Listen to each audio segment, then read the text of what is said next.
What if I told you that most people spend their entire lives following financial advice that was never meant to make them rich? It might seem like an exaggeration, but think about it for a moment. Since childhood, you've probably heard the same advice. Study hard, work diligently, save money, be patient, and someday, maybe you'll achieve financial freedom. The problem is that millions of people have followed exactly this script. They worked hard. They were responsible. They saved what they could, and yet they remained trapped in a race that seems to have no finish line. Meanwhile, there is a small group of people who play a completely different game. And no, I'm not talking about luck. I'm not talking about inheritance. Not even some magic formula found in a miraculous online course. I'm talking about a different way of looking at money, value, and power. This is a way of thinking that Machiavelli observed more than 500 years ago when analyzing kings, leaders, merchants, and strategists who managed to accumulate resources while others remained trapped by the same limitations. The truth that few dare to admit is that the world doesn't reward effort in the way we've been taught to believe.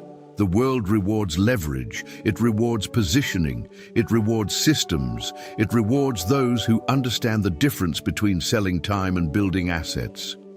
And when you finally understand that distinction, something changes forever. You begin to see opportunities that previously seemed invisible. You begin to understand why some people are able to produce results in 1 year that others don't achieve in a lifetime. And more importantly, you begin to understand how to accelerate your career path without relying solely on more working hours. In this video, you'll discover the method that separates those who work for money from those who make money work for them. You'll understand why pure effort has an invisible ceiling, what the 4 real levels of wealth generation are, and how some seemingly simple decisions can compress years of progress into just a few months. Because there's a game being played all around you right now, and most don't even realize they're playing on the wrong board. If something inside you awakened while listening, don't ignore that feeling. This channel isn't about videos, it's about memories. Remember who you were before the fear, before the exhaustion, before the silence. Each new video here is a different reflection of your own soul, an invitation to understand what the world never taught you. The power you seek outside has always been within you. If you feel that this journey speaks to what lives silently within you, sign up now. Not to follow yet another creator, but to reconnect with something the world tried to make you forget. Because here, every word was made to heal, each reflection to awaken, and each video serves as a reminder. You are not alone on the path back to yourself. Click on subscribe and turn the algorithm into a daily reminder of who you really are. There are moments in life when a single conversation has the power to dismantle years of silent beliefs. That's exactly what happened when that mentor revealed, almost without emotion, that he earned between $600,000 and $700,000 a month. There was no ostentation. There were no exotic cars parked in front of the house. There wasn't that caricatured image that many people associate with wealth. There was just an ordinary person talking about numbers that seemed to belong to another planet. The most curious thing wasn't the amount itself, it was the naturalness. While many spend decades believing that earning more simply means working more hours, that man operated under a completely different logic. There arose a question impossible to ignore. If 2 people have the same 24 hours a day, how can one produce results hundreds of times greater? The answer wasn't in brute force, it wasn't in the diploma, it wasn't even in intelligence. It was in understanding a truth that Machiavelli would understand perfectly. Decisions based on real human nature produce different results than decisions guided by comfortable illusions. While most followed a policy guided by reality, not by ideals merely in discourse, that mentor truly lived it in practice.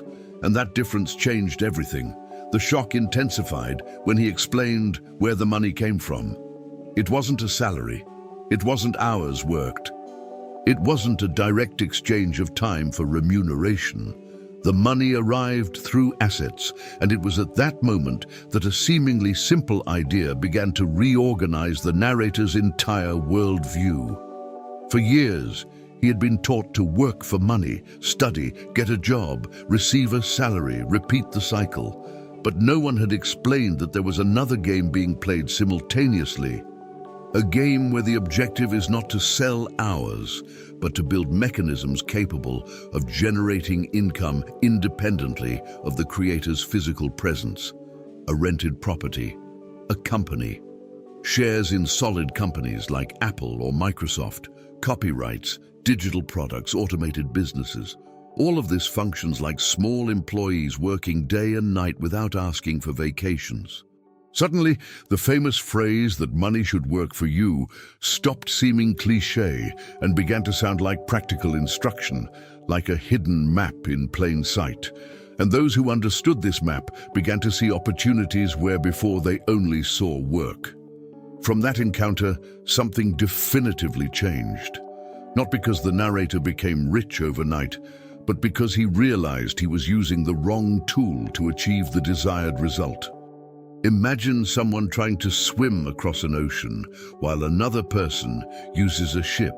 Both are moving in the same direction, but the results will never be the same. Most people remain stuck on the idea that more effort always generates more reward. And although effort is indispensable, it alone has evident limitations. Machiavelli spoke of virtù and fortuna, of the ability to act strategically in the face of circumstances. The problem is that many ignore the strategic aspect and rely only on sacrifice. They work more, they sleep less, they run faster on the same treadmill, and without realizing it, they begin to confuse movement with progress. The mentor had shown an uncomfortable reality. There is a limit to what a person can produce alone. And this discovery prepared the ground for an even more provocative question. If working more isn't the answer, then why do so many people continue to believe it is? There's a deeply ingrained belief in most people's minds, the idea that the world rewards effort proportionally. It seems fair, it seems logical, it even seems morally correct. But reality rarely works that way. Just observe two equally hard-working individuals. One spends 10 hours a day performing operational tasks. The other dedicates a few hours building systems that continue to function even when he is absent. Both strive, both face difficulties, both deserve recognition. However, the financial results are often drastically different. And it is precisely at this point that many people enter into emotional conflict, because admitting this truth means accepting that effort alone does not guarantee prosperity. Machiavelli understood something that still bothers many people. The world does not reward intentions. The world responds to structures, incentives, and positioning. Politics guided by reality, not by ideals, requires the courage to see what is and not what we would like it to be. And when someone finally understands this, they begin to realize that the correct question is not how much am I working, but rather what system am I feeding every day. Imagine a race between four people. The first runs on foot, the second uses a bicycle, the third drives a sports car, the fourth pilots an airplane. Now imagine that they are all giving their all. Who will go the furthest? Most would immediately answer the airplane pilot, and they would be right. But then an uncomfortable question arises. If this is so obvious, why do so many people insist on competing financially by running on foot? This metaphor reveals one of the greatest illusions of financial development. It's not just about intensity, it's about the vehicle used. Effort continues to exist at all levels, but its capacity for multiplication changes completely. A dedicated employee can increase their income by working more hours. A manager can amplify results through teams. An entrepreneur can grow through systems. An investor can use capital to produce wealth on a large scale. The calculated use of effort is not about working less. It's about directing energy towards mechanisms that generate exponential impact. This is precisely why two equally disciplined people can build completely different fortunes over their lifetimes. The curious thing is that resistance to this concept is rarely logical. It's emotional. When someone talks about leverage, investments, businesses, or scalability, many people react as if they were hearing something dangerous or unethical. They prefer to discuss how to save a few reais on breakfast while ignoring opportunities capable of multiplying their income. Of course, controlling expenses matters, but there's a huge difference between protecting money and creating money. The problem is that growth requires facing invisible fears. Fear of making mistakes, fear of seeming too ambitious, fear of abandoning familiar certainties, fear of entering unknown territories. Machiavelli observed that constant adaptability separated those who prospered from those who remained stagnant. After all, new opportunities almost always require new versions of ourselves. And the closer someone gets to this understanding, the more they realize that there is an invisible hierarchy in wealth creation. Not all value is created the same way. Not all effort has the same reach. And understanding this is perhaps one of the most important discoveries of the entire journey. Most people spend their entire lives operating only at the first level of value creation without even realizing that there are other floors in this invisible edifice of wealth. The first level is simple to understand. Physical effort exchanged for time. It's humanity's oldest model. A worker gives hours. In exchange, they receive money. There's nothing wrong with that. Every society depends on this type of contribution. The problem arises when someone believes that this is the only possible path, because in this model, there is a mathematical limit that cannot be ignored. Nobody can work 40 hours a day. Nobody can multiply their own physical energy indefinitely. The ceiling is always present. That's why so many extremely dedicated people remain financially trapped for decades. They work more, they run more, they produce more, but they remain within the same structure. Machiavelli observed that the most effective leaders understood their real resources before defining their strategies. And the reality is simple. Human time is a finite resource. Whoever depends exclusively on it will inevitably encounter a barrier. True transformation begins when someone realizes that they can create value without being physically present at every stage of the process. The second level emerges when a person learns to multiply their impact through other people. This is where management comes in. Delegation, leadership, team building. It's the moment when someone stops being just an executor and starts coordinating human resources. An efficient manager can produce results impossible to achieve alone. Imagine a restaurant. The owner who does everything alone has a clear limit, but the one who develops processes, trains employees, and builds their own loyal armies can expand their operations far beyond their own individual capacity. This principle appears in virtually all large companies in the world. No relevant organization grows solely through the effort of a single person. However, there is an interesting detail. Many people reach this level and believe they have found the definitive answer. But there is still a next stage, a stage where reach no longer depends on the physical presence of entire teams, a stage where a single message can impact thousands or even millions of people simultaneously. This is precisely where levels 3 and 4 come in. The third level is communication, the ability to use words, ideas, and narratives to generate influence on a large scale. A book written once can be read by millions. A video recorded today can continue to produce results for years. A speech can change the behavior of entire generations. It's no coincidence that some of history's greatest assets have been built by people who mastered the art of communication. But above all, there is the fourth level, imagination, the point where strategic vision, systems, capital, and execution meet. This is where companies capable of functioning without the constant presence of the founder are born. This is where products, technologies, and business models that scale globally emerge. The appearance of virtue often leads many people to pretend that everything was built solely through hard work. But the behind-the-scenes story tells a different tale. The end justifies the means, not in the distorted moral sense that many imagine, but in the sense of understanding that extraordinary results require extraordinary structures. And when someone finally understands this invisible hierarchy of value, they begin to see the world through a completely different lens, a lens that transforms seemingly impossible opportunities into concrete possibilities.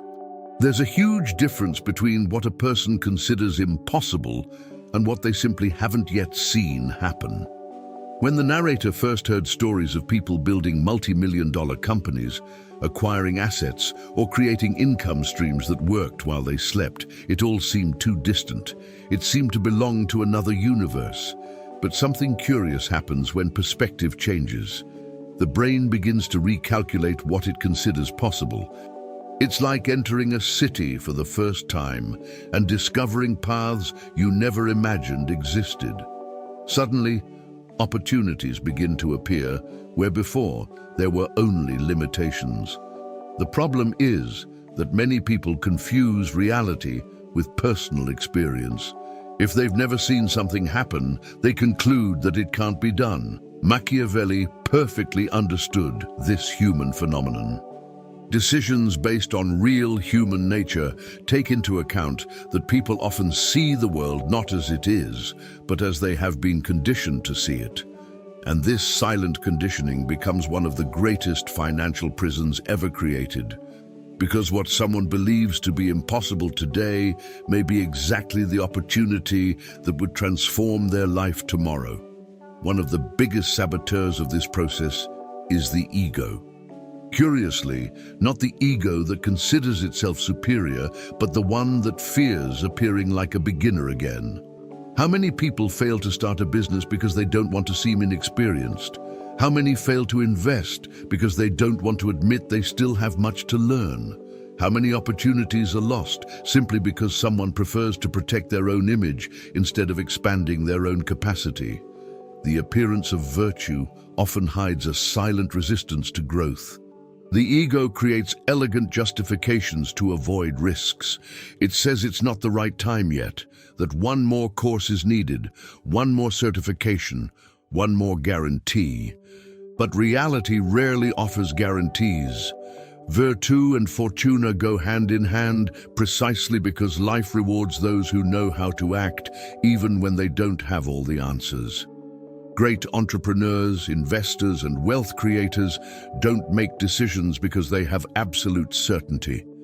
They make decisions because they understand that waiting for certainty usually means missing the window of opportunity. And when that window closes, it rarely returns in the same way. It was precisely this understanding that led the narrator to adopt a seemingly simple habit, dedicating 30 minutes a day to reading and writing. It seems like little. It even seems insignificant. But there's a reason why so many successful people maintain this ritual for decades. Reading allows access to the accumulated experiences of thousands of lives without having to personally repeat all the mistakes. Books like Rich Dad, Poor Dad, Think and Grow Rich, The Psychology of Finance, or The Secrets of the Millionaire Mind expand perception about money, behavior, and opportunities. Writing, on the other hand, forces one to organize thoughts, identify flaws in reasoning, and develop clarity. Gradually, something began to change. Ideas improved, decisions improved, the opportunities identified improved, and as a consequence, the type of income generated also changed. Because wealth rarely arises solely from work. It arises from the ability to see invisible connections before others, from constant adaptability in the face of change, from the ability to compress years of learning into months of execution. And those who understand this begin to realize that the true asset has never been just money. It has always been the ability to imagine possibilities that most people still cannot see. Now, the question is no longer whether this knowledge works. The question is, what are you going to do with it? Because at this moment, there are two possibilities. The first option is to close this video, return to your usual routine, and continue believing that working longer hours will be enough to produce an extraordinary life. The second is to look at your reality with brutal honesty and ask, am I building assets or just surviving through my own efforts? That's an uncomfortable question. But it is precisely the uncomfortable questions that produce real transformations. Throughout this video, you've seen that wealth doesn't just come from work, it comes from the ability to create leverage, to build systems, to develop skills that multiply results. To abandon politics driven by ideals and adopt politics driven by reality, not ideals. Machiavelli understood that those who prosper are not necessarily the strongest, the most intelligent, or the most hard-working. They are the ones who can see the world as it really works. These are the ones who develop virtue and fortune. These are the people who practice constant adaptability. These are the people who understand that decisions based on real human nature produce very different results than decisions based solely on hope. So reflect for a few seconds. What vehicle do you drive today? Are you still running on foot? Are you cycling? Are you driving? Or have you already started building something capable of continuing to move forward even when you're not around? What skill do you need to develop in the next 90 days to increase your value? Which asset could you start building this week? What opportunity are you ignoring for fear of looking like a beginner? And perhaps the most important question of all, in 5 years, you will be reaping the rewards of the decisions you made today or regretting the decisions you postponed. Write your answer in the comments. I want to know what the biggest insight you had during this video was, and what practical action you plan to take immediately. And if you enjoy content about strategy, wealth, human psychology, power, Machiavelli, and the principles that truly move the world, subscribe to the channel and turn on notifications. Because knowledge without action generates entertainment. But applied knowledge generates transformation. See you in the next video.